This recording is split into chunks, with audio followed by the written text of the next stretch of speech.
espérons que nous retrouverons et la sérénité et la liberté pendant cette année 2022, même si elle s'ouvre sur des auspices un peu contrariants.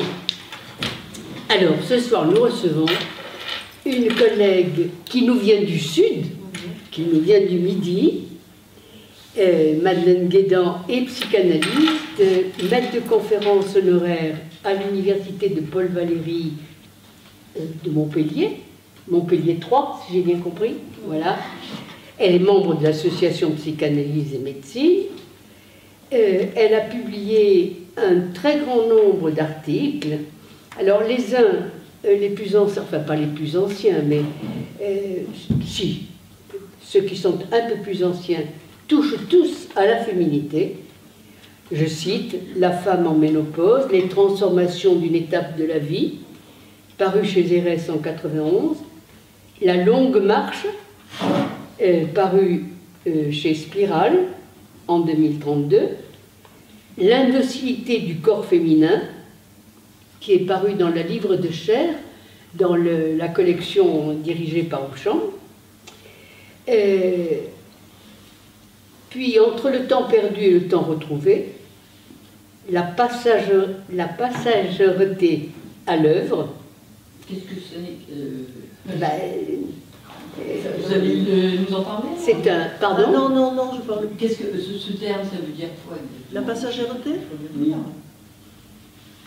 Je suis désolé, je connais Il pas. Vindiante, Zoran, vous connaissez ce tableau? Ah, d'accord. Mais la passagèreté, c'est le temps du passage. Oui, c'est le temps du passage. Je connais pas. C'est un... Oui. Ensuite, peut-on dissocier... Alors ça me paraît passionnant, et je vais m'empresser de le lire parce que je ne l'ai pas lu. Peut-on dissocier le scandale du féminin du traumatisme sexuel? C'est intéressant comme titre. C'est appétissant en tout cas. Alors, plus récemment, il y a un article, hein, c'est un article qui s'appelle Errance, et qui est les actes d'un colloque organisé par la Société fondamentale de psychopathologie. C'est un article qui est paru en juin 2021. Et puis, la pulsion de mort dans les soins, qui paraît ce mois-ci, en janvier 2022, sous la direction de Jérôme Alric. Voilà. Il y aura toute une série de conférences à Montpellier tous les mois, c'est là-dessus.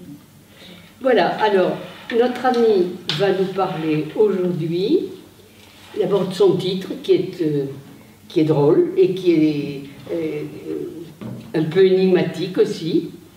Quand le loup sort du bois, on bat le briquet. Elle va nous parler de la sexualité infantile et de la sexualité des adolescents. Voilà, Madeleine. Bon, alors, comme vous l'avez entendu, j'aurais été plus à l'aise dans la sexualité féminine, mais bon, c'est tombé comme ça. Tu as voulu que je parle des ados, des jeunes, voilà. Bon, j'ai été un peu embarrassée parce que c'est un thème de la sexualité infantile à celle de l'adolescent que finalement était beaucoup trop large, beaucoup trop informel. Donc je me suis embarquée dans trop de choses, j'étais obligée de couper après. Donc je suppose que l'articulation n'est pas toujours impeccable. Ouais, c'est dans le sujet de couper. J'ai pas su par quel bout le prendre. Voilà, alors on avait déjà vu avec Nicole François en décembre. Elle nous en avait beaucoup dit déjà sur la sexualité infantile et surtout elle nous avait parlé de cette confusion dans la mesure où on ne parle pas du corps physique mais du corps psychique. Et donc il y a une sexualité et un rapport sexuel biologique, mais que ce rapport n'a rien de sexuel au sens où Freud et Lacan parlent de sexualité, c'est-à-dire le champ du sexuel freudien. Ce n'est pas le champ du sexuel biologique. Lacan dit « Il est étrange qu'on ne se soit pas aperçu du monde qu'il y a entre ce terme sexualité, partout où il commence à prendre une substance biologique, et ce dont il s'agit concernant ce que Freud énonce des relations que l'inconscient révèle. Alors, je rappelle aussi que Freud nous dit « Nous nous sommes représentés les différences de la vie sexuelle infantile et de la maturité, tout d'abord grandement exagérées, ces différences donc, et nous y apportons maintenant correction. Ce ne sont pas seulement les déviations de la vie sexuelle normale, mais également la configuration normale de celles-ci qui sont déterminées par les expressions infantiles de la sexualité. » Donc j'ai été obligée bien sûr de relire les 3 essais du sexuel, et j'ai été époustouflée, même après 50 ans de pratique, j'ai trouvé encore des nouvelles choses dans les 3 essais. C'est quand même fantastique. Enfin. Mais j'ai été vraiment scotchée de voir que j'apprenais encore des trucs en relisant ça, sérieusement. Voilà. Peut-être qu'avant j'allais plus vite, je ne sais pas. Et j'ai pris la dimension encore plus de la bombe que ça avait pu être en 1905 en découvrant un article que je ne connaissais pas du tout, qui s'appelle « Pourquoi avons-nous ignoré Freud, le pédiatre ? Le rapport entre la formation pédiatrique de Freud et les origines de la psychanalyse. » J'ai fait une découverte, je ne connaissais pas du tout ça. Et donc j'apprends, c'est un monsieur Bonomi, qui est un psychanalyste italien, qui a fait un article, 67 pages quand même, sur ce thème-là, c'est très bien référencé, tu connais sûrement, je ne sais pas. Et on découvre que Freud, de 1886, l'année où il se marie, à 1896, donc pendant 10 ans, il a été responsable d'un département des maladies nerveuses pour les maladies infantiles à Vienne. Il travaillait 3 jours par semaine, c'était son temps de pratique, la seule qu'il avait à l'époque, et le reste du temps, il traduisait Charcot, parce qu'il arrivait de Paris, où il avait assisté à la présentation de Charcot. Voilà.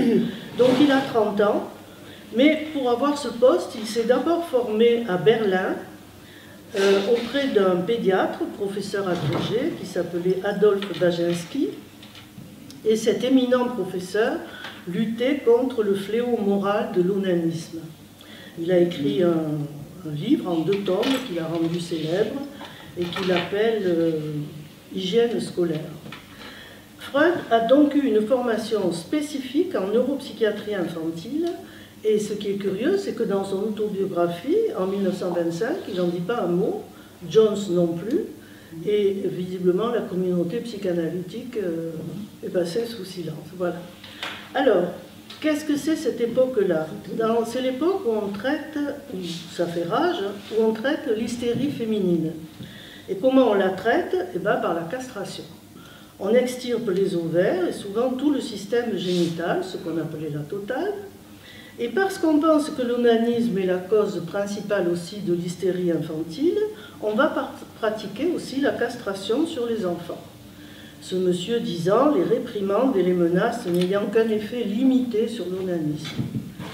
Alors, il y a beaucoup de femmes opérées, c'est légion, et un traitement très voisin est également appliqué aux enfants. Dans ce cas, cependant, étant donné l'immaturité des organes sexuels, il ne s'agit pas de castration, mais d'une opération consistant en toutes sortes de mutilations des organes génitaux masculins ou féminins. Circoncision masculine, mais aussi circoncision féminine, amputation ou scarification du clitoris, ablation ou cautérisation des petites lèvres, infibulation, etc., qui étaient censées éliminer les causes locales de la surstimulation continue du nerf urogénital. Et le docteur Johnson suggère de procéder à ces interventions de façon à provoquer assez de douleur par la plaie pour laisser chez l'enfant une impression psychique durable et faire en sorte que toute tentative de masturbation lui fasse mal. Donc Freud a connu, assisté, j'espère pas pratiqué, ce genre d'opération. Et pour Bonomi, il dit « L'importance de son travail avec les enfants hystériques et son implication très émotionnelle sont amplement reflétées dans le rêve de l'injection faite à Irma, justement en 1895, à l'époque où il est dans le chef de ce service. » Parce que Otto et Léopold, dont il parle dans l'éjection et Irma, sont ces deux assistants qu'il a eus alors, à cette époque. Et à la fin, vous vous souvenez que Irma se transforme en fillette et il a une culpabilité à son égard par rapport à l'activité pédiatrique par rapport à cette fillette. Donc, non seulement Freud n'a jamais mentionné cette pratique de pédiatre, mais il nous dit plus tard que, lorsqu'il découvre la sexualité infantile, dit-il, ça reposait au début uniquement sur les résultats des analyses faites sur des adultes et poussait jusqu'à des événements très reculés de leur vie passée.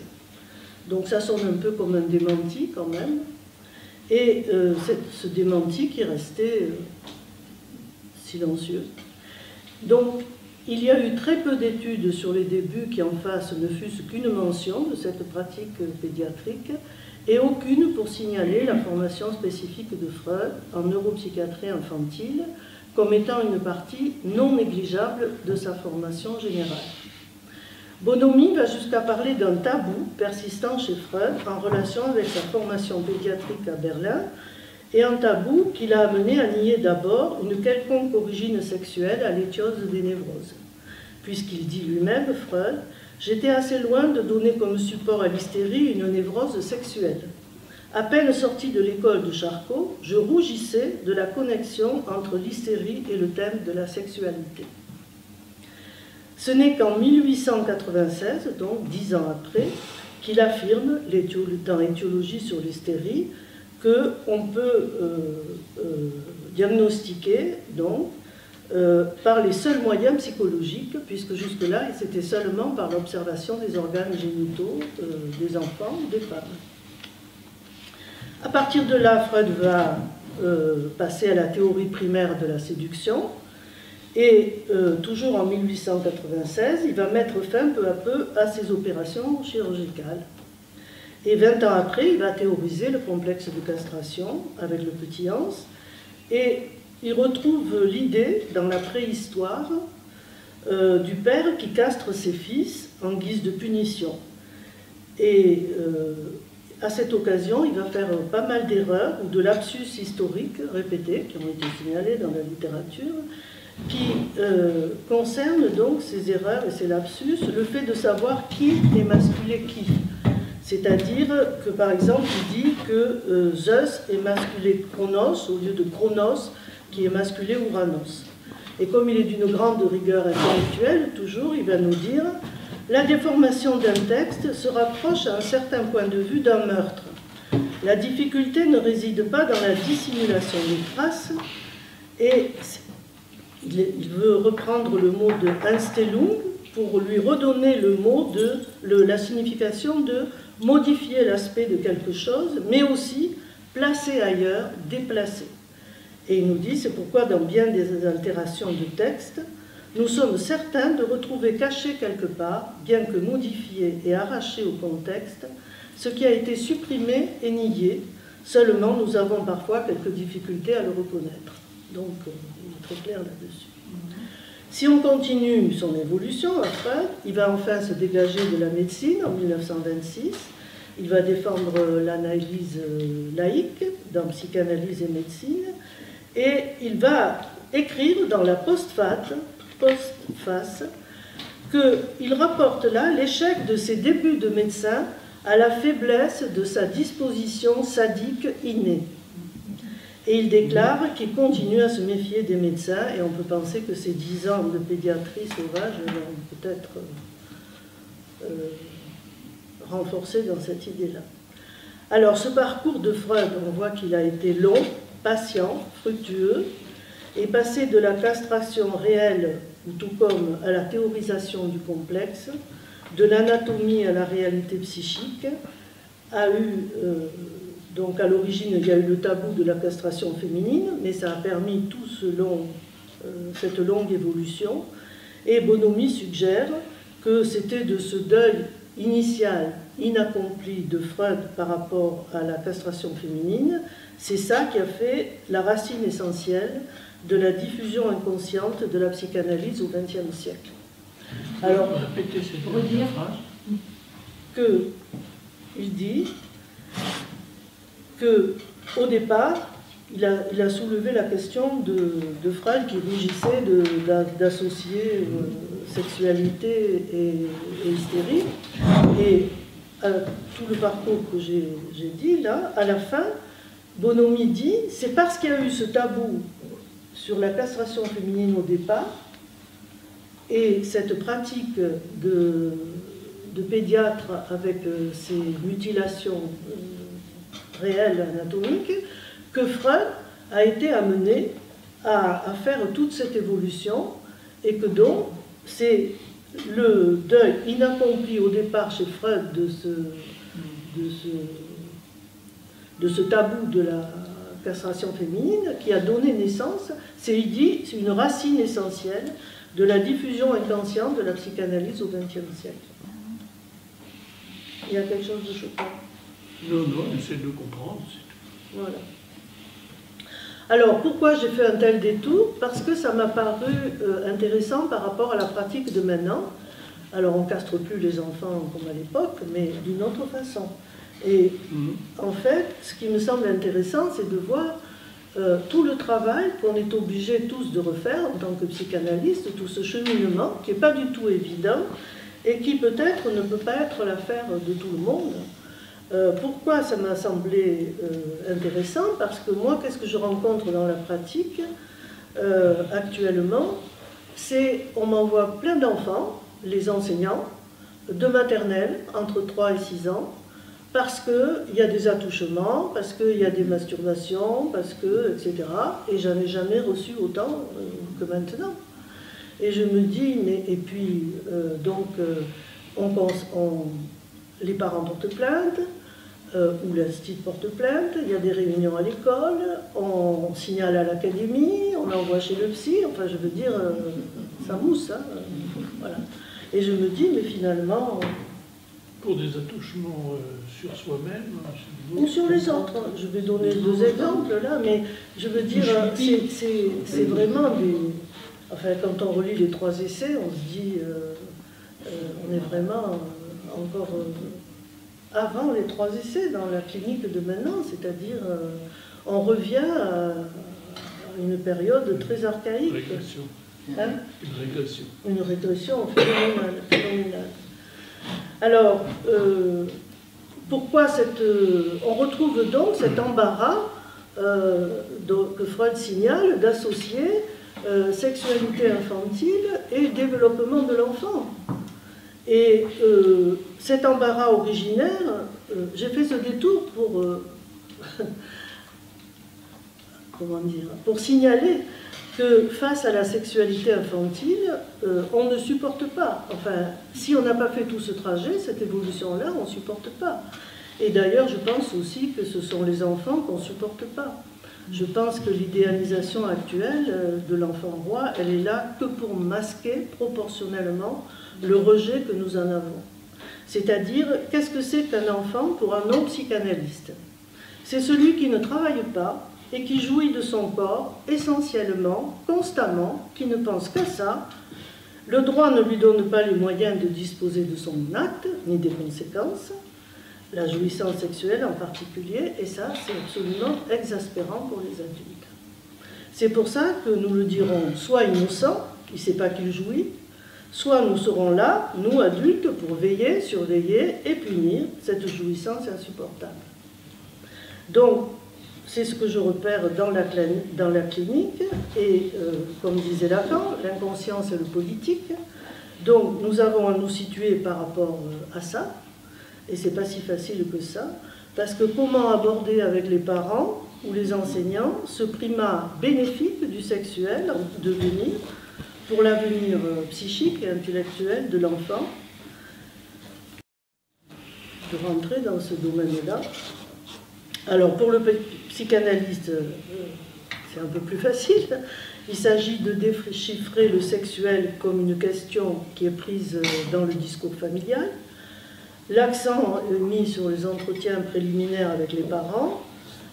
On essaie de situer le sens de la démarche et on reprend l'histoire singulière de l'enfant, mais aussi toute la dynamique familiale et transgénérationnelle. C'est-à-dire quelle est la propre histoire oedipienne des parents et la place du père en particulier dans le couple. Donc,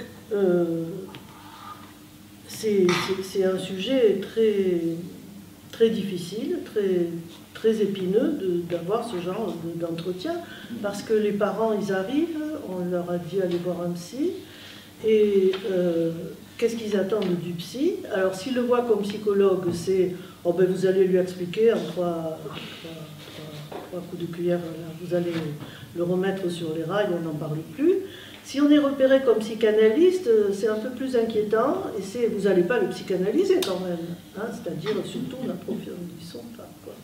Voilà. Donc l'amnésie infantile court toujours, et le savoir sur les anatomies n'a absolument rien changé, parce que souvent les parents ont parlé de sexe, pédagogiquement parlant, et le résultat, qu'est-ce que c'est? C'est qu'ils ne comprennent pas.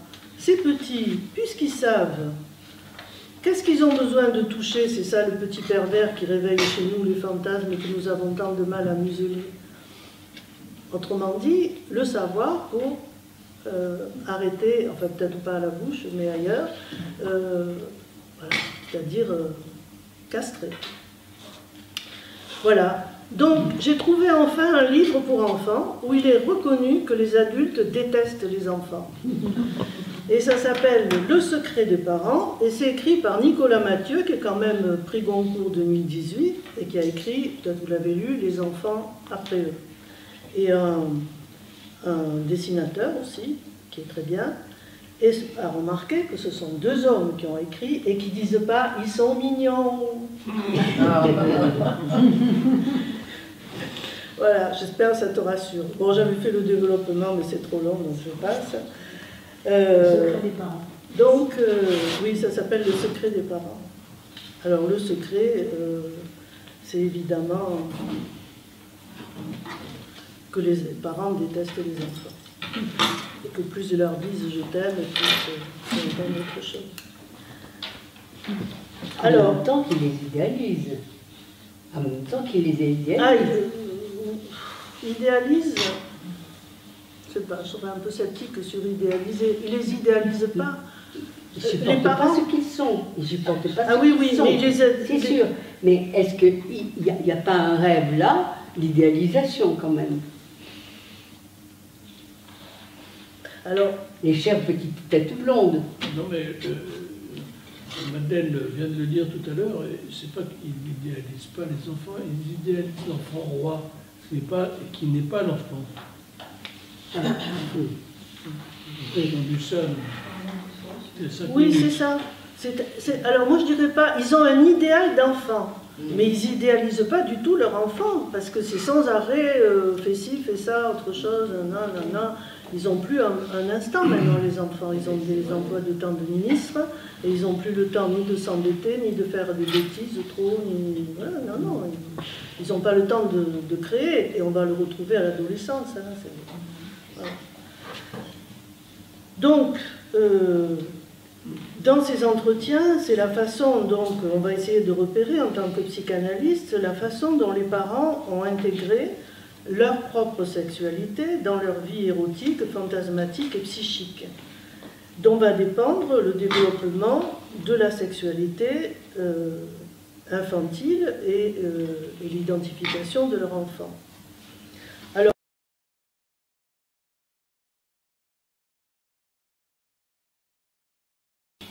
voilà, donc je me refuse à voir là une quelconque perversion, mais plutôt chez cette petite fille, un effort pour sortir d'un monde qui n'est plus à sa dimension du tout, et qui l'attire vers une régression, et elle y réagit en affirmant une pulsion sexuelle de curiosité pour tout.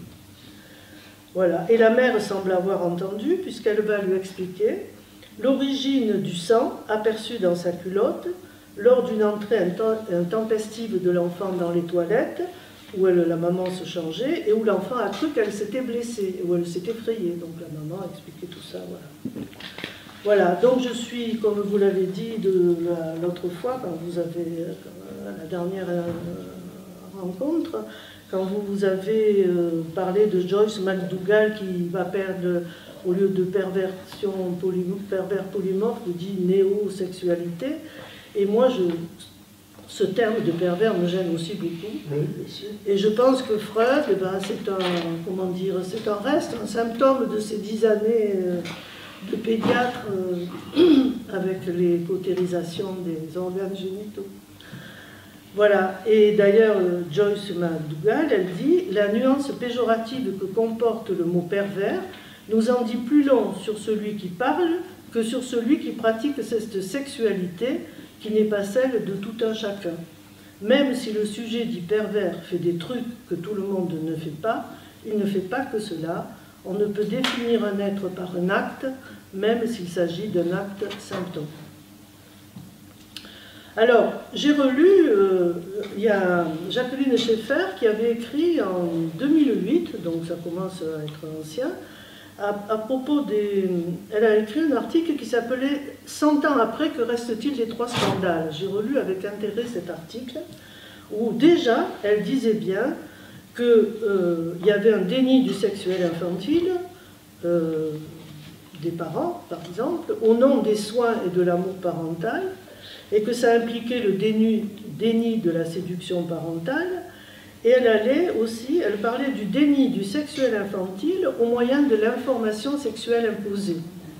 Et elle mentionnait la traque des abus sexuels qui se soutenaient de la haine, de la méfiance et de la fascination voyeuriste des adultes. Donc, il faut le relire, cet article, parce que je trouvais qu'il n'avait pas vieilli non plus du tout, il est très intéressant.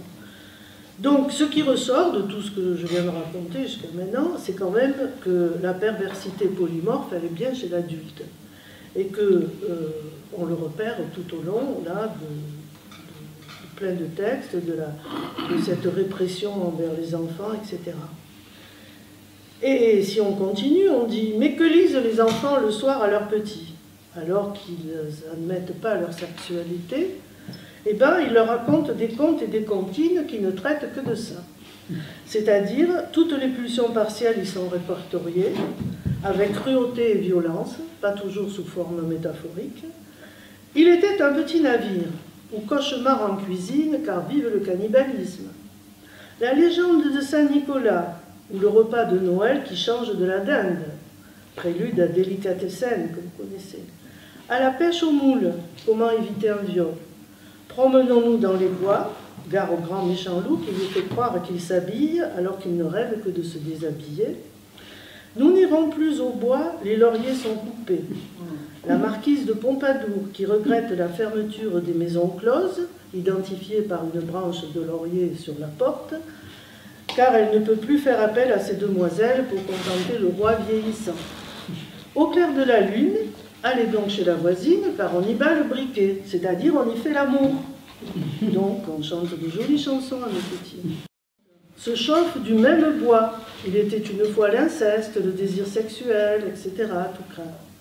Donc, sous leurs airs anodins, les contes reflètent nos structures sexuelles et psychiques fondamentales, bien loin de l'esprit d'une simple littérature enfantine.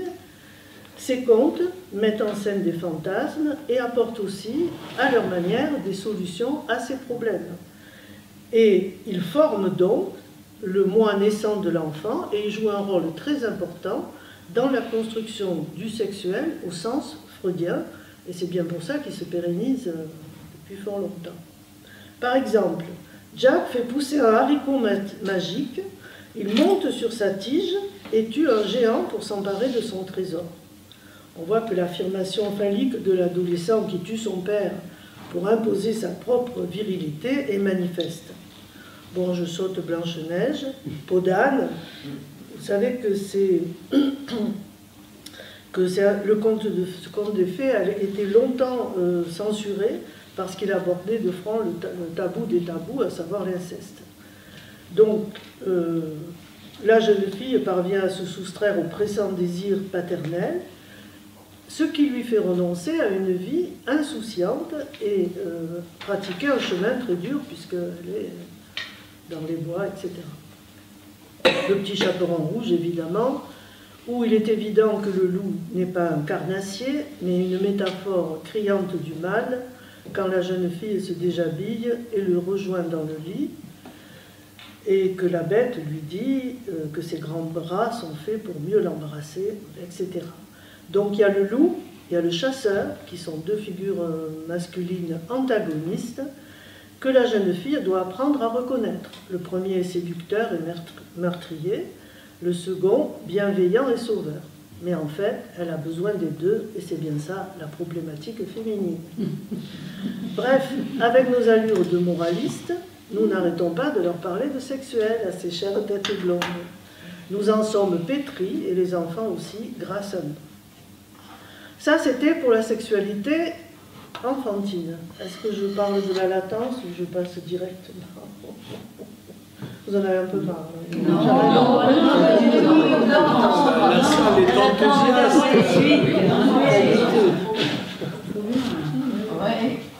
Voilà. On aurait pu faire que sur les contes des trucs sensationnels. Bon, enfin bref, passons. Alors, après, il y a 6-7 ans qui correspond à l'entrée à peu près à la grande école et quoi? Et à quoi? À l'entrée dans la période de vacances. Oui, mais physiquement, il se passe un truc. On perd ses dents. Ah oui, On perd ses dents de lait. Et ça correspond à... Ah oui. Non. On perd un morceau de corps, un fragment de corps, et on le troque contre quelque chose de symbolique. L'âge de raison. Et oui. Et donc, en général, des sous. Oui, Mais c'est pas vrai. que. Mais j'aime bien le mot sous. Voilà. L'enfant, donc, amorce là sa période de latence. Et Freud nous dit, dans Moïse et le monétélisme, que c'est absolument nécessaire, car lié à l'histoire de l'hominisation. Et on peut se demander, avec Jacqueline Schaeffer, qui décidément a écrit beaucoup d'articles qui m'ont intéressée, que si elle se demande si la période de latence n'est pas tombée en disgrâce à cause de l'éducation sexuelle. Parce que l'enfant, qu'est-ce qui se passe en période de latence? Il ne veut plus entendre parler des pulsions, il va tout mettre en place pour, de façon presque obsessionnelle, pour ritualiser, pour raisonner, pour etc. Ne plus parler de tout ça, on verra ça plus tard, pour s'apaiser. Et en fait, avec l'éducation sexuelle, obligatoire maintenant, mais enfin, qui se fait ou qui ne se fait pas, hein, je me suis renseignée, il n'y a pas beaucoup d'écoles qui le font, et quand ils le font, c'est de façon très légère. Voilà. Bon. Enfin bref, on peut se demander si c'est bien vu, pendant la période de latence, de parler de ça. Et à ce sujet, je me suis rappelé de Pierre Perret qui s'était bien moqué de l'éducation sexuelle à l'école en faisant sa chanson « Vous saurez tout sur le zizi ». Et j'ai repris ces paroles-là, et c'est absolument extraordinaire. Bon, voilà. Alors, qu'est-ce qu'il a fait, Perret, sur ce savoir de la différence sexuelle, etc., scolaire? Il a mis de la malice, il a mis de la joie, c'est-à-dire de la pulsion sexuelle, là où le savoir stérilisait le sexuel, et où on croyait apporter une réponse aux enfants sur l'impossible à formuler, soit le plaisir du désir ou le désir du plaisir, et même au-delà. Lieu où seuls les poètes, semble-t-il, peuvent, dans leur mi-dire, nous amener, avec sa chanson, bien sûr, mais j'ai relu à cette occasion Lélie Gilbert. Il n'est pas très connu, c'est pourtant celui qui a réhabilité Sade et qui a fait rééditer toutes les œuvres de Sade. Et voilà ce que dit Lélie Gilbert, une phrase magnifique. La différence corporelle de l'homme et de la femme, ce luxe fabuleux m'éblouit. Je trouve ça merveilleux. Ce lieu poétique où les enfants, parfois très tôt, ont une intuition merveilleuse et où ils se préparent à aller. Tel ce petit garçon de 4 ans et demi. Alors il me raconte. Si tu ne le dis pas à la maman de Raphaël, je te dis un secret. On va inviter, j'ai juré bien sûr, on va inviter Magali et Céline chez Raphaël. On les enfermera dans la chambre. On les déshabillera. On les attachera. Et puis, moi je commençais à avoir des sueurs froides, d'avoir dit que j'en parlerais pas. Et puis, alors grand silence, je dis, et puis, non, après c'est trop compliqué pour t'expliquer. Alors je garde la fin de mon secret. 4 ans et demi, on en reste sidéré. Voilà. Et je pense que c'était vrai, c'était un secret, mais il y avait de l'intuition, il y avait de... Parce que quand même, ça commençait tout comme, hein. Et après, voilà. Alors, qu'est-ce que c'est les... Alors, oui. Alors, moi j'en reviens sur cette phase de latence qui ne se prête pas à l'analyse, hein, on a bien compris, c'est le sommeil. Et je pense que c'est absolument nécessaire après la très éprouvante première traversée du sexuel, dont j'en viens à penser, chez le petit, donc jusqu'à 6 ans, que c'est l'étape de la vie la plus difficile, alors que l'adulte pense volontiers que c'est une époque insouciante et comblée. Ce qui est une façon aussi de dénier la sexualité infantile et la découverte traumatisante de l'énigme de la différence des sexes. Et c'est ça qui fait qu'on méconnaît la dépression infantile, l'origine des multiples accidents, entre autres ce qu'on appelle domestiques, et on ignore aussi, on méconnaît le déclenchement de certaines crises dans le corps. Crise d'appendicite, crise d'asthme, crise épileptique, crise diarrhéique. Et moi, à force de recevoir tout ça, je me dis, ces réponses somatiques, ce sont des réponses à l'incompréhension de la souffrance et de la dureté que c'est cette période de l'enfance. Alors, les principaux enjeux psychiques de la période de latence, on peut dire que ça n'existe que par le déclin oedipien, l'interdit de l'inceste, et, pour le dire assez schématiquement, la période où l'enfant est obligé de renoncer à être ou à avoir l'objet qui viendrait combler le désir de la mère, qu'on peut nommer l'objet phallique. Objet phallique qui va être dévolu au père.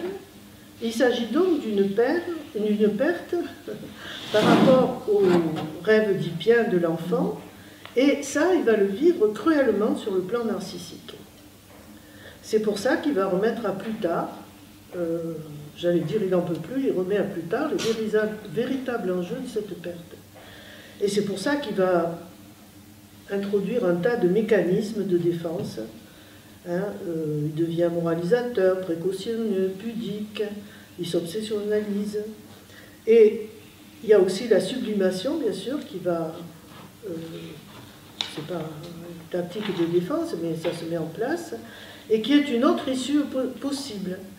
C'est-à-dire que les pulsions agressives, sexuelles, vont se déplacer vers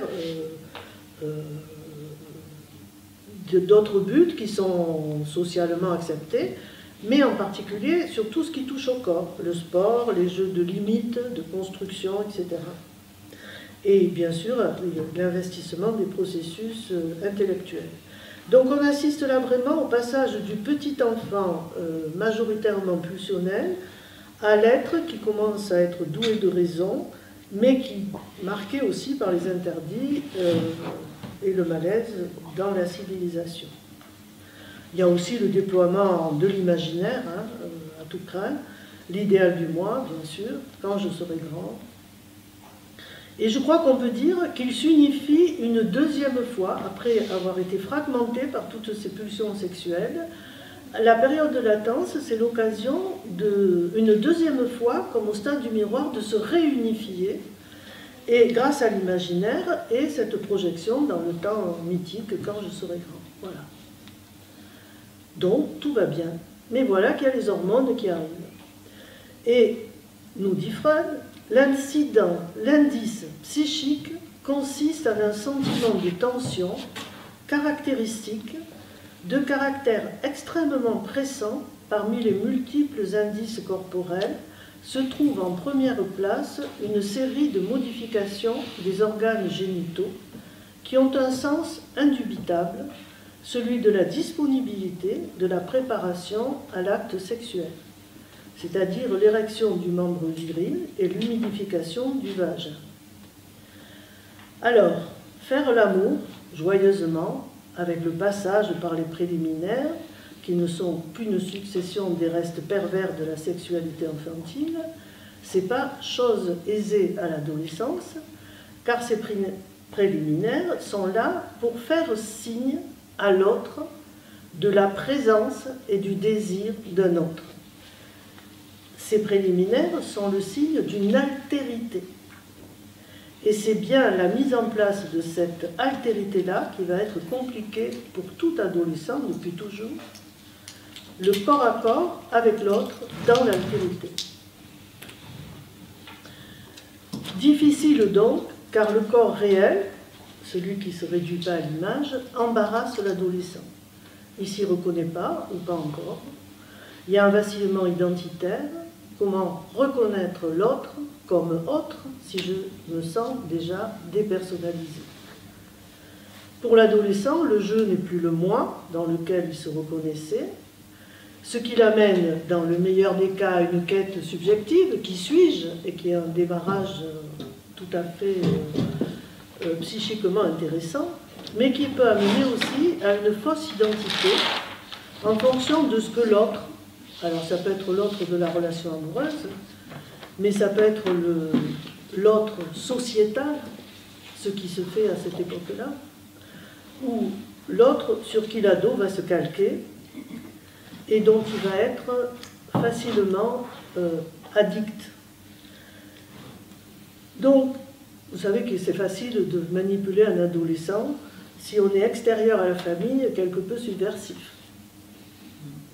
Donc, la surestimation du fait que l'éducation sexuelle, la diffusion du savoir et des images sexuelles allait favoriser ce passage adolescent n'a rien changé au malaise de ce que Yves Morin, qui a beaucoup écrit sur l'adolescent, appelle le rhum adolescent. C'est un terme de Marine, on entend un peu. Voilà. Alors, le champ, donc l'ado va créer des supports de désir et de promesses de jouissance. Il va de nouveaux objets qui vont être des supports de ça. Mais le champ de ces possibles relationnels va dépendre du contexte social d'une époque. C'est ainsi que Serge Le Sourd dit « La clinique de l'adolescence, c'est le politique » et que cela va être un marqueur des plus pertinents pour repérer les bouleversements politiques du lien social, et en particulier de la remise en cause de l'ordre symbolique comme on est en train d'y assister. Ce n'est que lorsque l'individu s'égale au moins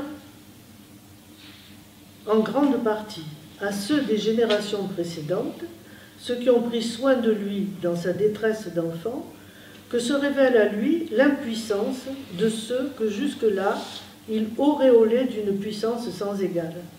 Sa castration lui fait retour, non de son impuissance personnelle à réaliser son bonheur, mais de l'impossible de tout homme d'accéder à cette réalisation hédonique. Cette assomption symbolique se fait dans les coordonnées du lien social dans lequel survient l'adolescence individuelle du sujet, et chaque culture impose une forme particulière et collective à ce passage éminemment individuel. Alors, qu'est-ce qui se passe actuellement par rapport à ça? Eh bien, c'est que sous la poussée des progrès technologiques, actuellement, l'adolescent a l'illusion d'être le maître du monde, car la limitation des plaisirs ne dépend plus d'une autorité qui ferait loi, mais semble pouvoir être attribuable à chacun. Rien ne doit venir entraver la liberté, et chaque sujet est alors responsable de sa capacité ou de son impossibilité à réaliser sa jouissance. Il y a un déni de la castration comme limite inhérente à l'individu, mais comme la castration, justement, c'est la force psychique interne qui permet à l'individu d'accepter la limite à son plaisir et qui prépare la vie dans la collectivité, actuellement, on se trouve dans l'impasse. C'est-à-dire qu'il y a une négation de la dépendance aux autres au nom de la liberté individuelle à jouir. Le vœu oedipien, quand je serai grand, je pourrai, se réalise dans une construction imaginaire, bien entendu, du bonheur complet, qui court-circuite l'élaboration de l'angoisse phallique oedipienne et celle de la position dépressive. Et c'est comme ça qu'on arrive à des catastrophes. Alors, j'étais partie des 3 points que signalait Freud au moment de ce qui changeait. Je crois que je vais sauter les 2 premières parce que c'est facile. C'est la sollicitation, Freud dit, les stimulés peuvent l'assaillir par 3 sortes de voies. À partir du monde extérieur, par excitation des zones érogènes que nous connaissons déjà, ça on peut imaginer.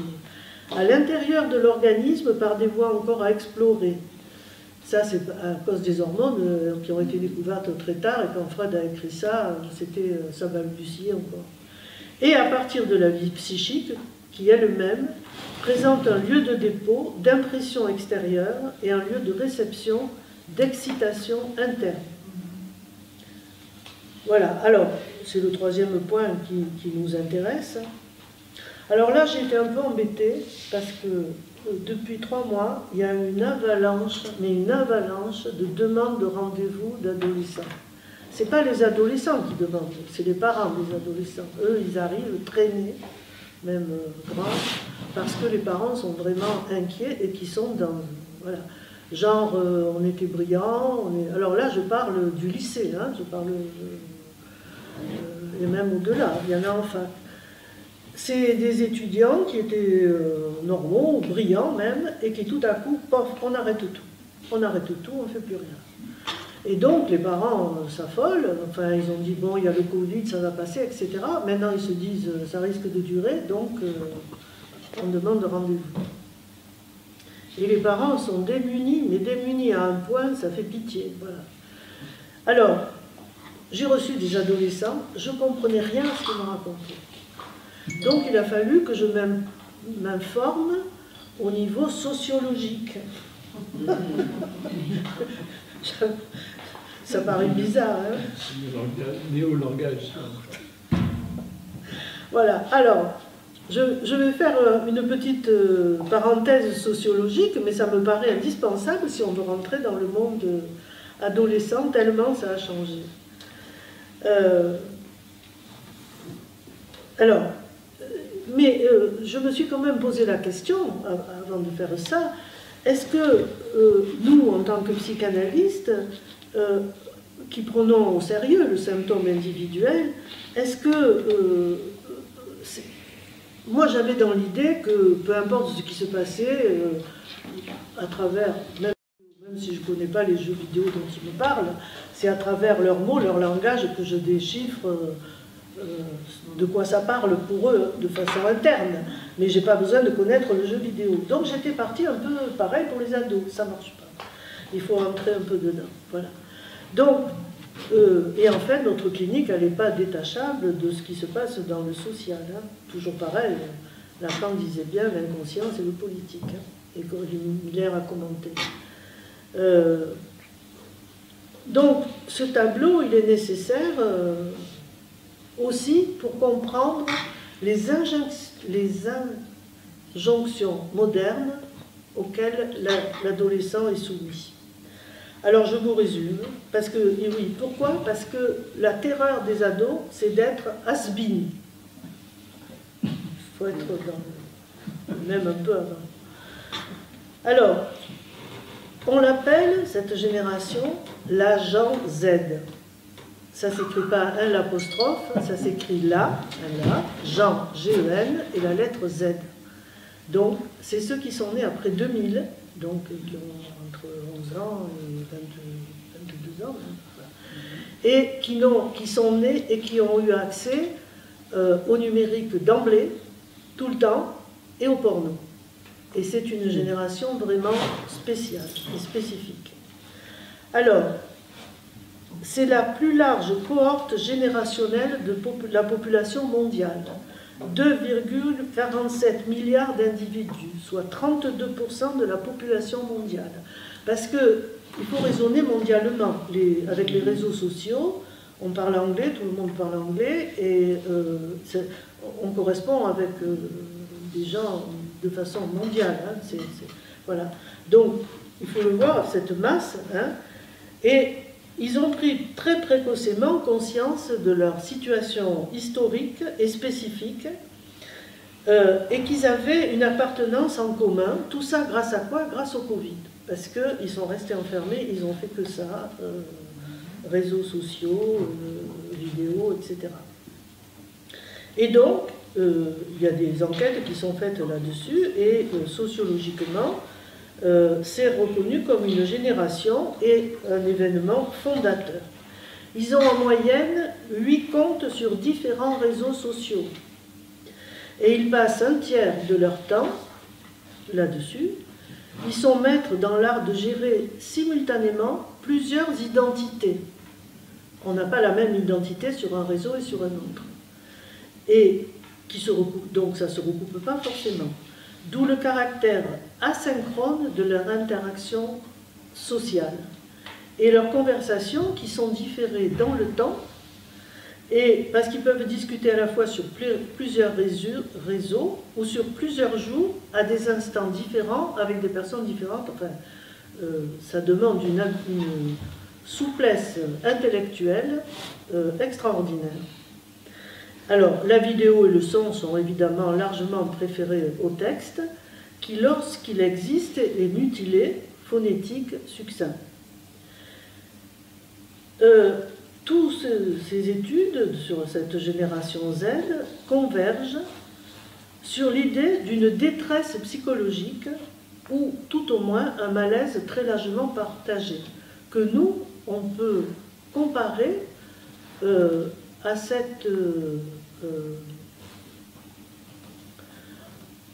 coupage en tranches de saucisson de la personnalité, puisque là, tel jour ils sont comme ça, tel autre comme ça, etc., en fonction des gens avec qui ils discutent. Donc, ils sortent de là complètement fragmentés, schizophrénisés, on pourrait dire. Et du coup, ils ont inventé la mode du shifting. Alors, le shifting.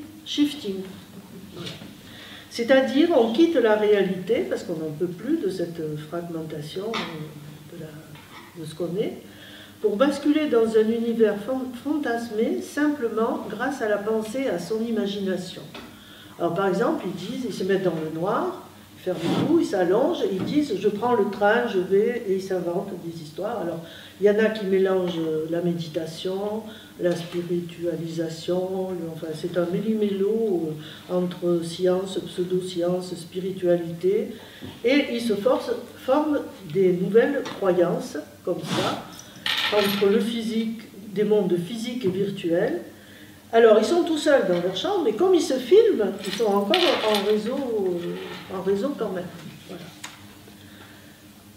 Alors, sur la sexualité, les réponses retranscrivent ce qui, sur le net, est dit un véritable esprit d'ouverture. Moi, j'ai barré quand même le mot ouverture. Hein. Parce que, loin des conventions hétéronormées usuelles, c'est la totale liberté sexuelle qui est prônée. Si la génération d'avant, qu'on appelait les millénials, ceux qui étaient nés 20 ans avant 2000, hein, avaient commencé à mettre en place ces changements, transgenres, etc., c'est la génération Z qui fait vraiment une rupture catégorique. Et on pensait les millénials marginaux, mais en fait, par rapport aux Z, ils étaient très normaux. Alors, ce qu'ils veulent, c'est d'abord pas de barrière. Donc, il y a 41% de l'agent Z qui pensent que la notion de genre est obsolète. Et ils s'identifient comme neutres sur le spectacle. Non. Ils s'identifient comme neutres. Voilà. Et ils pensent que d'ici 10 ans, on ne qualifiera plus les humains en fonction de leur genre anatomique. Alors, un jeune sur 3, pour un jeune sur 3, c'est leur identité en ligne qui se révèle être la plus authentique selon eux. Ça, c'est impressionnant. Et il y en a 48%, alors là, j'ai eu des surprises, qui pensent qu'ils ne sont pas hétérosexuels. Alors, moi, et je pense vous, si vous pensez qu'ils ne sont pas hétérosexuels, vous pensez quoi? Qu'ils sont Homosexuel. Eh bien, pas du tout. Vous êtes de la génération des baby-boomers. Vous êtes nés entre 1946 et 1964. Ou de la génération X, entre 65 et 79. Parce que les termes concernant l'amour et l'attirance sont bien plus riches que cela. Si communément on parle de LGBTQIA+, pour qualifier tous les termes liés à la sexualité, ça c'était les millénials avant. Maintenant il y en a beaucoup plus, 10. Voilà. Oh, je me suis renseignée, mais vous irez sur Internet, parce que c'est incroyable. Voilà. Alors ils disent, mais comme on est beaucoup plus ouvert, on accepte mieux le célibat. La sexualité est un concept de plus en plus présent dans la conscience collective. C'est un jeune de 20 ans qui dit ça. Je pense que toute personne qui accepte les différences et l'identité queer accepte aussi le célibat. Le sexe n'est pas une obligation. Vous savez, enfin, à 20 ans, ça fait bizarre. Et si vous allez sur TikTok, qui est la plateforme qui fait fureur, avec le hashtag célibatie, vous trouverez des centaines de vidéos sur les avantages de l'abstinence, et tout ça c'est posé par des jeunes entre 2000 et 2020. Et il y a une vidéo qui propose les 5 façons de gérer les pulsions sexuelles pendant le célibat. Alors, vous êtes surpris aussi, mon sujet. Voilà, alors, j'ai fait moi ma petite enquête personnelle parmi mes relations, et ça dépend beaucoup quand même de où vous faites vos études. C'est pas pareil au collège de Lavoisier et à un collège de Saint-Denis, par exemple. Il y a des différences, mais alors... Lavoisier, c'est pas loin d'ici. Hein. Oui, oui. C'est à peu près comme avant, avec un peu plus d'ouverture. Voilà. Et à Saint-Denis, ben, il y a les 10 façons. 10 façons de s'éclater. Malheureusement, je ne sais pas si s'éclate vraiment. Enfin bon. Alors, on voit là qu'il y a quand même une idéologie de la liberté sexuelle, pourquoi pas. Mais moi, ce qui m'a semblé, c'est que ça habitue le sujet, j'ose même plus dire le sujet, à ne pas se soutenir de sa propre parole. C'est-à-dire, il se soumet à des énoncés, il ne se soutient pas de son énonciation, de son engagement, ni d'un choix singulier. Ce qui entraîne une certaine errance quand même, on le sent bien. Et faute de pouvoir prendre au sérieux leur propre énonciation, il va être pris là dos dans divers discours qui prétendent, dans tous les domaines, lui dire sur quel savoir il doit se régler. Alors ça, c'était le point de vue sociologique. Hein. Moi, je travaille à la maison des adolescents. C'est là que j'entends de vive voix le discours courant sur la sexualité. Alors, quand ils sont en groupe, ça se fait volontiers, ils en parlent volontiers, ils prennent ça à la rigolade, donc avec un peu d'humour, tout ça, et il y a beaucoup de mots d'argot, de verlan, d'anglais, c'est là où il faut demander des explications parfois. Et quand j'ai posé cette question, j'ai dit, mais tous ces mots-là, tout ça, ils me disent, vous comprenez, on n'a pas les mots pour l'intime. Qui n'a pas transmis? Donc, il me semble qu'il y a deux difficultés supplémentaires qui ont largement joué pour cette génération Z. Et les difficultés qui ont aggravé ces difficultés normales à l'adolescence, c'est que, bon, ils sont branchés sur le digital depuis la naissance. C'est une génération bilingue français numérique. Hein. Et ils n'ont pas le même contact au corps physique que les générations précédentes, qui étaient moins libérées par la parole et qui se retrouvaient avec un corps plus intime, plus secret, plus préservé, j'ose dire. Et parce qu'ils sont soumis, cette génération, davantage au diktat, bien sûr, des médias, et que tous, ils ont vu beaucoup de films porno. C'est une initiation imposée, quasiment. Imposée. C'est-à-dire que ça véhicule une vision de la sexualité, mais l'ensemble des médias aussi, hein, qui, sous prétexte de tolérance et de libération, empêche l'affrontement direct, angoissant pour chacun, à l'énigme du sexuel et surtout de la jouissance. Mais l'embêtant, c'est que les films porno, c'est surhumain.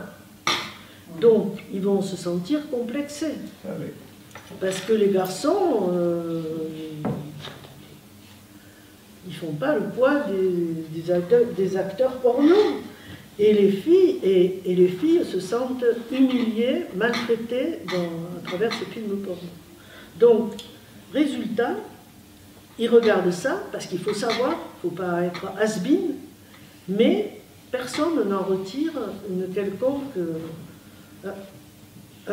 intérêt, une quelconque connaissance, etc. Et du coup, il y a une espèce de retrait, après avoir essayé certaines choses, on s'aperçoit qu'ils pensent qu'on peut faire de belles rencontres à distance aussi. Moi, je le vis comme ayant été un peu meurtri par des expériences pour faire comme on fait dans les films porno. Il y a une espèce de retrait, et ils ont peur, après le Covid, là maintenant, la deuxième confination, de reprendre les rendez-vous amoureux classiques dans le monde réel. Et ça porte un nom, c'est le FODA, pour Fear of Dating Again. Quoi? FODA, F-O-D-A. Fear, la crainte, of Dating Again, du rendez-vous ça s'appelle. Alors j'espère que vous avez eu l'occasion, c'est dommage, ça restait longtemps mais sur Arte, mais ça n'y est plus. Mais regardez ça si vous vous intéressez aux adolescents, c'est un documentaire vraiment rare par sa justesse, et ça s'appelle Préliminaire au pluriel. Vous l'avez vu? Non. Qu'est-ce que vous en pensez? Ah, c'était extraordinaire. Et très... on découvre un monde. Hein? Ah, oui, c'est très On y voit toutes les potentialités qu'il peut y avoir et tous les saccages qu'il y a aussi. Hein? Mais vraiment, hein? L'ignorance infinie. L'ignorance. Ah. De même. Alors, c'est vraiment très très bien fait. Et ça reflète très bien, moi, ce que j'entends à la maison des adolescents. J'ai trouvé ça d'une justesse extraordinaire. Donc ils racontent, c'est des jeunes ados qui racontent leurs premières expériences sexuelles et les nouveaux rites de passage de la jeunesse d'aujourd'hui. Alors je vous donne quelques citations. C'est comme le bac, si tu n'as pas, tu ne peux pas faire d'études supérieures. Personne ne veut avoir 4 sur 10, mais d'emblée 10 sur 10, sinon tu n'es pas bon. C'est comme chez le dentiste, il faut y passer. J'ai pas spécialement aimé, dit une fille, mais je suis contente de dire aux copines que je l'ai fait. On m'a reléguée à être hypersexuelle parce que je suis homo. La liberté, c'est que pour les hétéros. Alors ça ressent très très bien que les homosexuels, ça passe pas chez les jeunes. La fellation, oui, c'est normé. Le cuni, beaucoup moins. Alors que la fellation, c'est la première chose à faire, sinon t'es rayé. La fille a moins le droit de dire « j'ai pas envie ». Consternant. On ne parle pas de sexe aux parents. On a honte. Mais j'en veux à mes proches. Je suis en colère contre les adultes. Le consentement, c'est pas évident dans la pratique. Voilà, c'est une photo de l'adolescence, des premiers émois sexuels, sentimentaux, à l'heure des réseaux sociaux et du porno à la demande. Mais c'est vraiment touchant et voilà. Ce qu'ils disent, c'est l'injonction à parler de sexualité ouvertement pour ne pas passer pour le choqué de la bande. Les échanges de sextos se font dès la 6e pour démystifier le sexe ou encore l'envoi de photos de soi, nues, au féminin ou au masculin, pour chauffer l'autre, malgré la crainte que ça tourne sur les réseaux. Si on n'est plus d'accord. Il témoigne aussi du rapport sexuel, encore vu sous l'angle de la performance et du poids de la domination masculine. Et le consentement, il est dans les esprits, mais il a du mal à se faire entendre. Il y a une jeune fille qui dit, elle a 19 ans, « Dire non, c'est une chose, mais comment dire non est une autre chose, beaucoup plus complexe que juste 3 lettres. » Et il y a un jeune qui dit « Les adultes n'ont aucune idée de ce qu'on fait, de ce qu'on vit, c'est l'enfer. » Non, mais je crois que c'est vrai. Je crois que c'est vrai qu'il y a un enfer, quelque part. Et alors, on se dit quand même que les adultes... il y a un appel, c'est comme un appel aux adultes, mais ça n'a pas l'air de trop bouger, quoi. Enfin bon. En fait, l'ordre de l'intime devient public, et c'est pas une meilleure façon de s'initier à la sexualité. On entend que les adolescents ne se font pas confiance, ce qu'ils ressentent, à ce qu'ils pensent, etc. Et surtout qu'ils n'ont pas le courage de se libérer de la dictature de la norme, qu'ils passent à une recherche de jouissance qui serait toujours à disposition, qui exclurait tout manque, qui serait toujours possible. Et ils ne peuvent pas se situer dans une position du coup de désir qui suppose le manque. Il semble que les allées et venues du désir, il y a plus, c'est impraticable. C'est pas possible. Alors, ça c'était la maison des adolescents, on entend tout ça. Mais dans le cabinet, qu'est-ce qu'on entend? D'abord, ils ont beaucoup de mal à parler de leur sexualité. Peut-être parce qu'ils sont traînés par les parents en général, parce que souvent, quand ils viennent en cabinet, en libéral, c'est qu'il y a eu des choses très graves.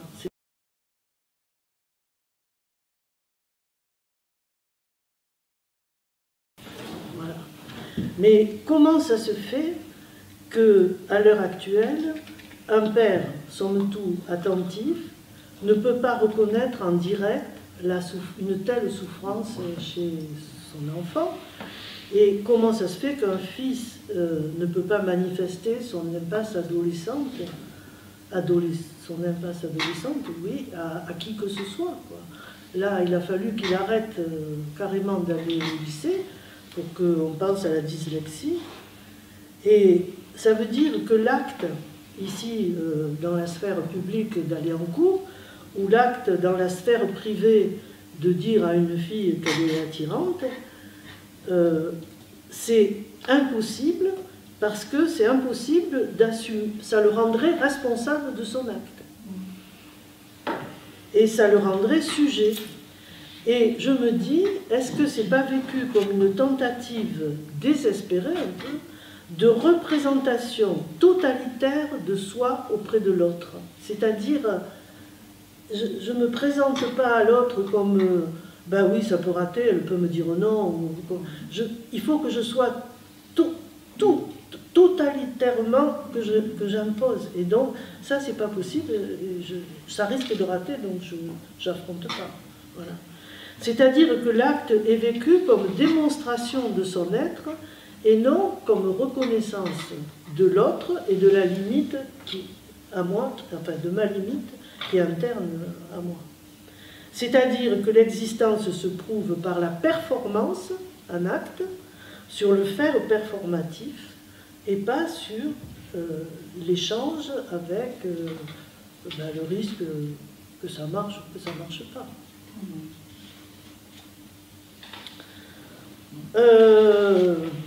J'arrête là, qu'est-ce que je fais?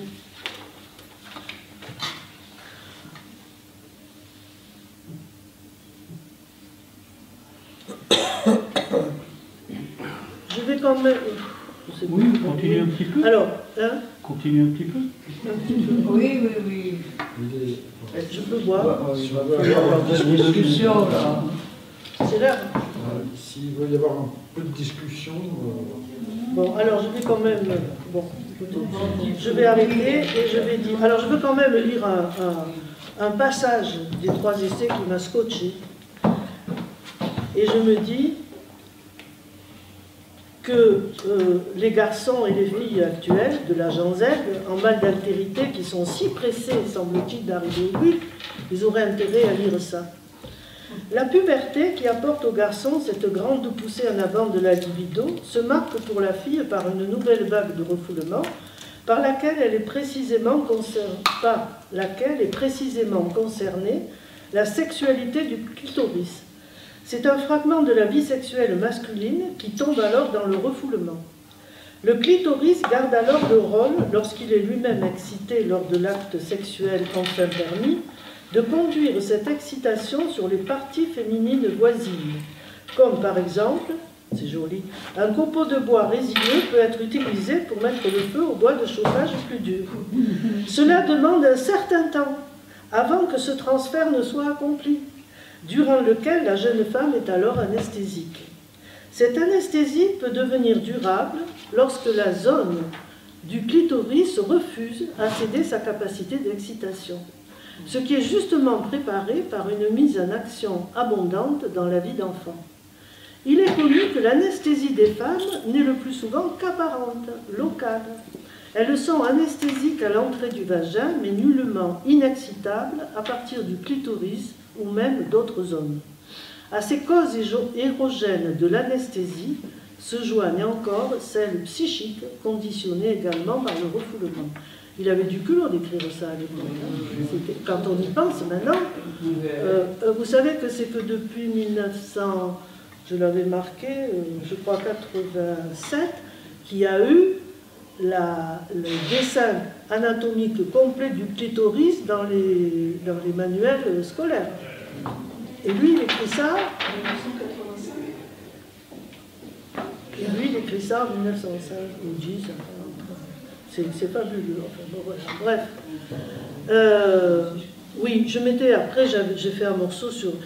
Je me questionne du côté de l'évolution pour ces ados Z. Est-ce qu'ils vont rester dans la perversité dans laquelle ils sont? Est-ce que c'est un trait passager de l'adolescence? Est-ce que ça va... Parce qu'il y a quand même... Non, c'est les ondes. C'est-à-dire, est-ce que c'est un trait pervers temporaire dans un tableau où c'est quand même le diagnostic de la paranoïa qui prévaut, hein? Est-ce qu'on a affaire à des aménagements transitoires qui ne préjugent pas de la structure perverse, ou est-ce qu'on s'achemine vers une installation d'un fonctionnement pervers social, hein? Peut-on désinstaller un tel fonctionnement, à quel prix? Et cette jouissance du voir et d'être vu, ce besoin d'emprise sur l'objet qui colmate l'angoisse, qui est liée à l'horreur de la castration, qu'est-ce que ça va faire puisque c'est pas situé au plan symbolique et que ça peut... que le désir là-dedans, on ne sait pas trop où il est. Hein. Et surtout, dans notre champ, est-ce qu'on est là pour écouter une demande singulière ou bien est-ce qu'il s'agit de traiter tout sujet comme s'il était une pièce de la machine sociale et on est vraiment en porte-à-faux là-dedans. C'est très difficile. Enfin, bon, voilà. Voilà. Donc, moi, ça m'a beaucoup impressionné, tout ça. Qu'est-ce qu'on n'a pas su transmettre? Pas assez de mots, pas assez d'esprit, trop de sérieux, trop d'autorité. Qu'est-ce qu'on a fabriqué, nous, pour... voilà. Maintenant, c'est sûr qu'il reste toujours des adolescents qui sont pas dans cette évolution-là, qui vont à la rencontre du sensible, qui cherchent à inventer, qui sont, ce qu'ils vont devenir, etc., et qui, avec l'imaginaire qui s'emballe, ne se détourne quand même pas du réel, ni ne s'effacent derrière cet imaginaire, c'est-à-dire qui font le saut de l'un à l'autre et qui créent des choses extraordinaires. Il y a des fulgurances poétiques. Alors, je vous en donne quelques-unes, parce que quand même, on ne va pas finir sur une note trop pessimiste. C'est, alors, EST, qui, libre, équilibre. Si vous le lisez, ça fait équilibre, mais ça s'écrit équilibre. Réponse, jeune, le jeune, sait plus. Jeune, sait plus. Je ne sais plus. Donc il y a de la ressource. Arrêtons d'être des copies, plus loin, conformes. J'écris sur les murs car je suis sans papier. T'es has-been si t'optimises pas le feedback, ça c'est un peu plus complexe. Et arrêtez de raser les pubis et les forêts.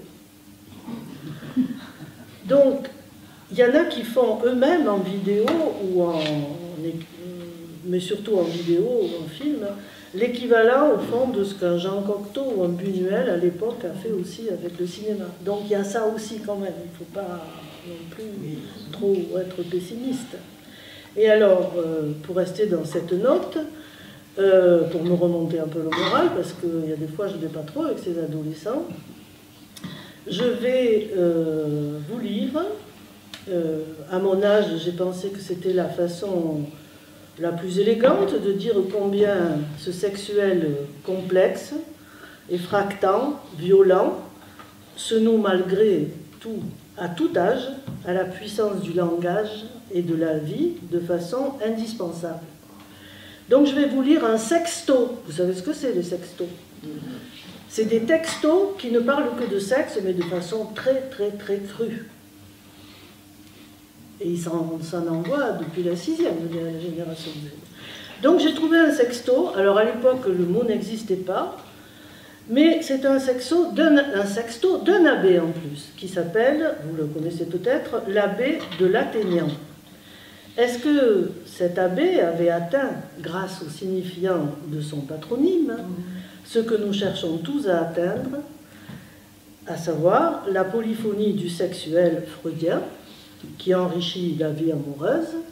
Mais alors, existe-t-il une autre sexualité qu'infantile? Alors je vous lis le sexto, ça s'appelle le mot et la chose, vous connaissez? Non? Madame, quel est votre mot? C'est un abbé qui écrit. Et sur le mot et sur la chose.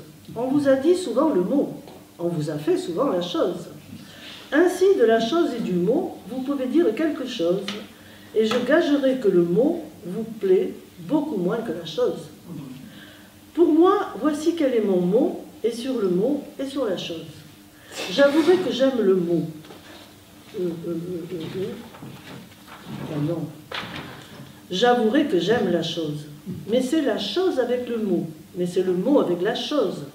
Autrement, la chose et le mot, à mes yeux, seraient peu de choses. Je crois même, en faveur du mot, pouvoir ajouter quelque chose. Une chose qui donne au mot tout l'avantage sur la chose. C'est qu'on peut dire encore le mot alors qu'on ne fait plus la chose. Et pour peu que vaille le mot, mon Dieu, c'est toujours quelque chose. De là, je conclus que le mot doit être mis avant la chose, qu'il ne faut ajouter au mot qu'autant que l'on peut faire, qu'autant que l'on peut quelque chose. Hélas, sans la chose, il faut se réserver le mot pour se consoler de la chose. Pour vous, je crois qu'avec le mot, vous voyez toujours autre chose. Vous dites si gaiement le mot, vous méritez si bien la chose. Que pour vous, la chose et le mot doivent être la même chose. Et vous n'avez pas dit le mot qu'on est prêt déjà à la chose. Mais quand je vous dis que le mot doit être mis avant la chose, vous devez me croire à ce mot bien peu connaisseur en la chose. Eh bien, voici mon dernier mot, et sur le mot et sur la chose, Madame, passez-moi le mot et je vous passerai la chose. Voilà. C'est Madame de Sévigné à sa fille. Hein? Madame de Sévigné à sa fille. Ça fait un peu penser à ça. Oui, c'est célèbre, le texte est célèbre. Là, Oui. J'ai entendu déjà. Mais bon, c'était pas l'agent Z qui écrit ce genre de choses. Bon, Voilà. Bon. Bah, bravo. Hein.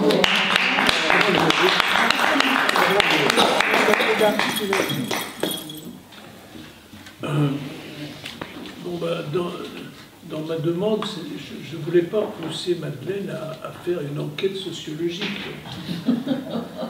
Mais bon. C'est pas forcément toi hein, qui m'y a poussé, Oui. c'est cette avalanche de demandes de rendez-vous d'adolescents et j'y comprenais rien. De quoi il me parlait. Mais quand je dis j'y comprenais rien, au sens commun le plus banal, un mot sur deux. C'est pas les demandes de rendez-vous d'adolescents, c'est des demandes de rendez-vous de parents sur le symptôme adolescent, comme autrefois c'était sur le symptôme des enfants. C'est les parents qui amenaient le... Non, et là, c'est les parents qui amènent l'eau. Et moi, j'ai eu ça aussi, hein, voilà, ils amènent leur fille, leur garçon.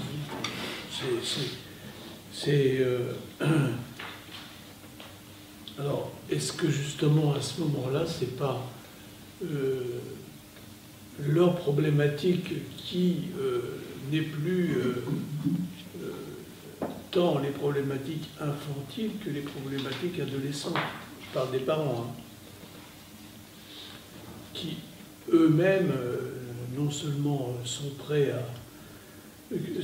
à une reviviscence à travers l'adolescent, mais enfin là, le blocage chez les deux. Enfin, je ne sais pas si c'est clair ce que je dis, moi je me comprends. Si vous voulez, j'insiste. Non, mais je vais y revenir. Je trouve plusieurs points très intéressants. C'est effectivement d'abord ce Freud pédiatre. Ah oui, moi ça m'a vraiment surprise. Hein. Et ce temps tabou. Alors que chaque minute, chaque paix de Freud est déifiée, et bien là, on a 10 ans qui sont... C'est quand même que ça n'a pas été formidable de la vie de Freud et des autres. Alors, en fait, moi je crois que cette affaire de mutilation a été de tout temps. A été de tout temps dans certaines périodes, enfin, de tout temps, non pas de tout temps. Par exemple, enfin, il y a un certain nombre de décennies, c'était quand même la totale, c'était quand même quelque chose d'ordinaire. Ben oui, alors j'ai appris que parmi Freud, il en parle une seule fois de ces opérations mutilantes, c'est à propos des Américains. Or, il avait dans sa clientèle des Américains qui sont devenus psychanalystes, qui avaient été castrés, stérilisés. Et ah oui. C'est énormément à travers, pas seulement les États-Unis, à travers l'Europe, et avant-guerre, après-guerre, les pays nordiques si merveilleux, mais on dit ces castrations. Ce ne sont pas des castrations, ce sont des mutilations. Des mutilations non seulement sexuelles, mais de la sexualité. C'est ça. Voilà. Et un certain nombre de femmes qui étaient là, la totale, débarrassées enfin de cette question. Et quand même, moi j'ai toujours été frappé de ce truc qui allait avec l'eugénisme, et dans tous les pays occidentaux, lesquels on pratiquait très largement, sous différents titres, ces pseudo-castrations. Sous des motifs politiques, sous des motifs... celui qui a inventé les ordinateurs, Turing, on on a voulu le castrer, hein. Il était homosexuel, donc il est mort un peu avec toute cette histoire. Bon, en tout cas, et d'un autre côté, cette petite fille, là, 4 ans, c'est une petite fille ou un petit garçon? Oui, 4 ans, 9 mois, là. Voilà. Et, mais ça aussi, je dirais, c'est une constante. Ce rapprochement avec Sade est extrêmement pertinent. C'est très très courant. On va attacher, on va faire des tas de choses. On ne sait pas où ça s'arrête. Hein, on ne sait pas où ça s'arrête. Alors, Sade, lui, dans sa cellule, il a déversé à l'infini l'affaire avec une génitalité. Enfin, bon, mais c'est très courant quand même, hein, chez les enfants, cette affaire. Bon. Oui, et on sent bien que c'est spontané, quoi. C'est pas... Alors, il y a aussi appris. un point qui est vraiment, alors, peut-être fondamental à développer, c'est donc cette reprise de Joyce McDougall, ou je ne sais qui d'autre, sur néosexualité à la place de perversion. Alors, ça, c'est un point qui peut être tout à fait fondamental, parce qu'on passe son temps à parler de perversion. Kraft-Ebing, il a fait un catalogue merveilleux, mais il y en a encore qui le font à l'heure actuelle la même chose. C'est pareil. On confond cette espèce d'histoire sexuelle avec ces aberrations, ces excès. Je suppose que néosexualité, ça, je ne sais pas comment on l'entend. Hein. Est-ce que c'est émergence de Oui, la c'est en train de devenir. Oui, c'est en train de il devenir. faudrait le mot anglais pour dire ça. C'est en train de naître, quoi. Voilà. C'est quoi le mot anglais? Je sais pas, mais Et ça, le la forme stigmatise grammaticale pas. qui dit c'est en train de... Alors, parce que la perversion, c'est tout à fait autre chose sur un plan analytique. La perversion, c'est autre chose. C'est justement même l'envers de cette affaire. La perversion, c'est nier la castration. Ça permet de dire à Freud qu'il n'y a pas de normes sexuelles. Oui, le dire. C'est ça que ça permet. D'accord, mais enfin, la question est extrêmement intéressante sur le néosexualité, au lieu de l'utiliser largue à manu et pour... Oui, mais ça ne tout. tranche pas. Ça ne tranche pas. Ça tranche pas. Ben non, parce qu'après on pourrait plus dire que c'est pas nous qui sommes pervers, c'est les enfants. Mais nous avons été enfants. Et non, on l'a oublié. C'est bien de nous dont C'est il ça le grand s'agit. secret, on l'a oublié. Oui. Lisez le secret des parents. Bon, Achetez-vous le secret des parents. alors, également, le point où on ne supporte pas l'enfant, là, effectivement, là, il y a quand même quelque chose qui se développe pratiquement pas. C'est l'amour absolu de tous les enfants. Bon, voilà. Et comme on a l'amour absolu des gens, mais on n'a pas de haine. On n'a pas de haine. Ok.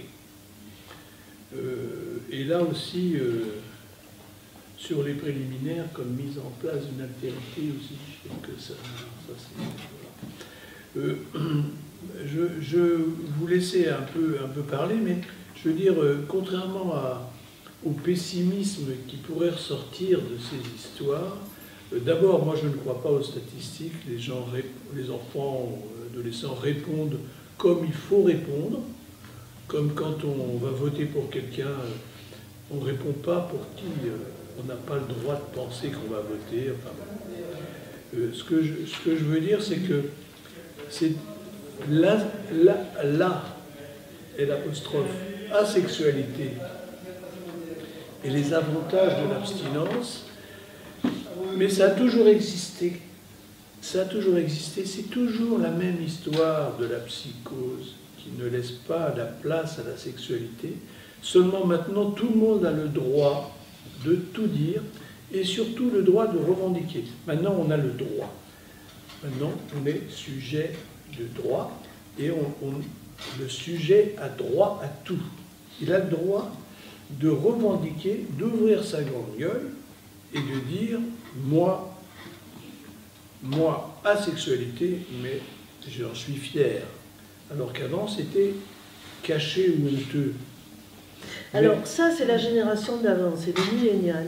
Il y a une différence entre, vraiment très nette, entre ceux qui sont nés après 2000 et ceux qui sont nés avant. Ça, cette génération-là, la dernière, elle n'est pas revendicatrice. Elle est très tolérante. Elle ne revendique pas le droit. Ça, c'est la génération du millénial. Et eux, ils en ont marre du droit. Ils disent on fait, c'est tout, voilà. Ils ne revendiquent pas. C'est encore autre chose. Oui, mais ils paraissent être dans l'errance, par contre. Oui, ah oui. Ils sont par contre dans l'errance. Oui, tout à fait. Et je trouve qu'à la limite, quand on revendique, encore on dit un peu qui on est. Alors que cette génération-là, il y a...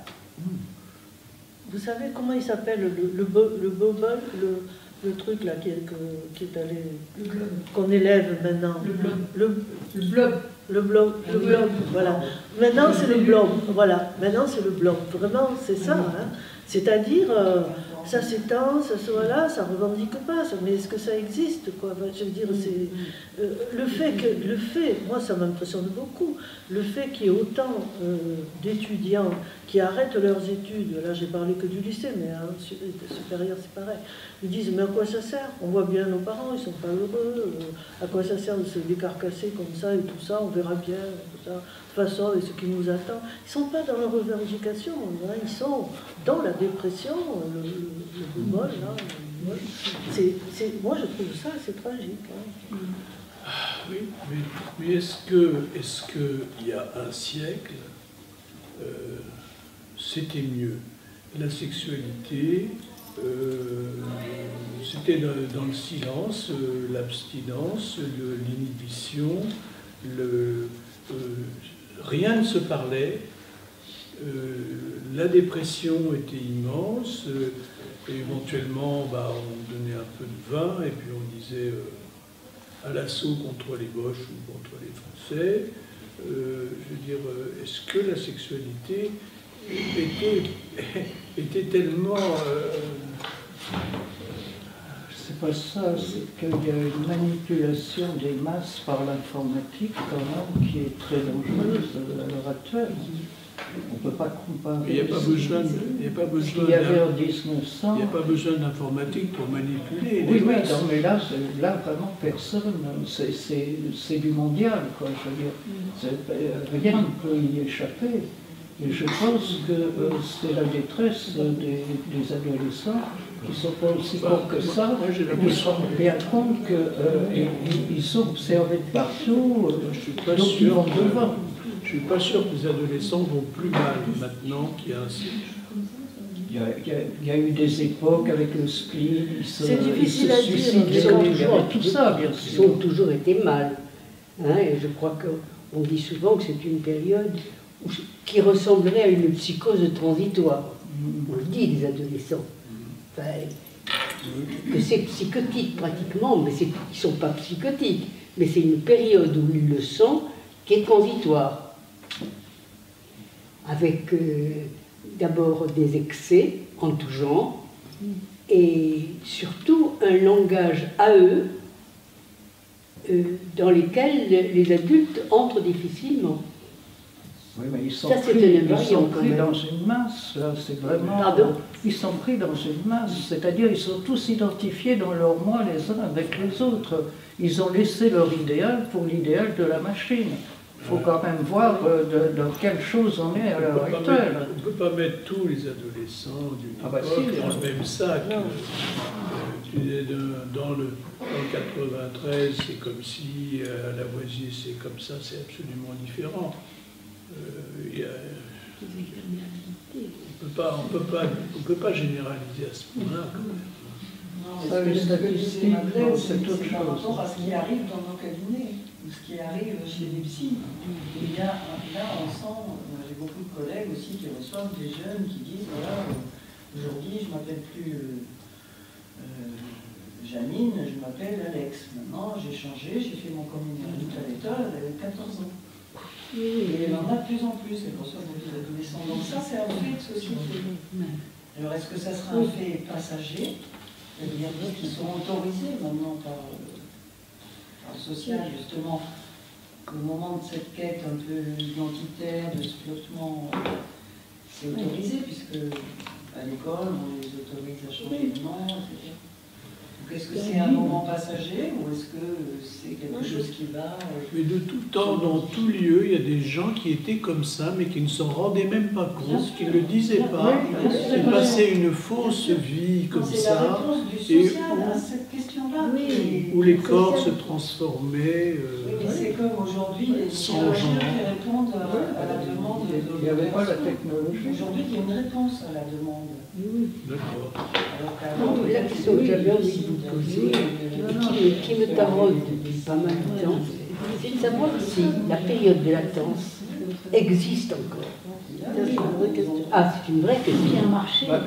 Si, chez certains, Parce mais que- pas chez d'autres, comme Pardon toujours. Chez certains, mais pas chez d'autres. Non. Je dis chez certains, elle existe, la période de latence, et pas chez d'autres. Oui, mais enfin, on parle de généralité, on parle de majorité. Je pense que la période de latence est complètement squeezée, là. Ben, c'est ce qu'on C'est essaie de une faire. question qui me taraude, hein. Qui me... Ben, il y a l'histoire des petites Lolita, là, ça commence à 7-8 ans à l'américaine. C'est sûr que c'est la période de latence, quoi. Elle se maquille, elle commence à se dénuder. C'est vrai que c'est pas la latence, ça, du tout. C'est la séduction à tout craint, à l'âge de 7, 8 ans, 10 ans. Voilà, cette jeune fille de 12 ans qui est déjà depuis en couple depuis 2 ans, ça veut dire depuis l'âge de 10 ans. On est... voilà, la latence, elle est courte, hein, là. Voilà. C'est-à-dire qu'il y a quelque chose de la cruauté de l'enfant pervers, je soutiens, la cruauté qui va avec la pulsion sexuelle. Freud s'étonne complètement en disant qu'est-ce que c'est que cette cruauté enfantine qui va avec la pulsion sexuelle, et s'il n'y a pas cette période de latence, eh bien la cruauté va continuer d'aller avec la pulsion sexuelle qui va aller vers la génitalité.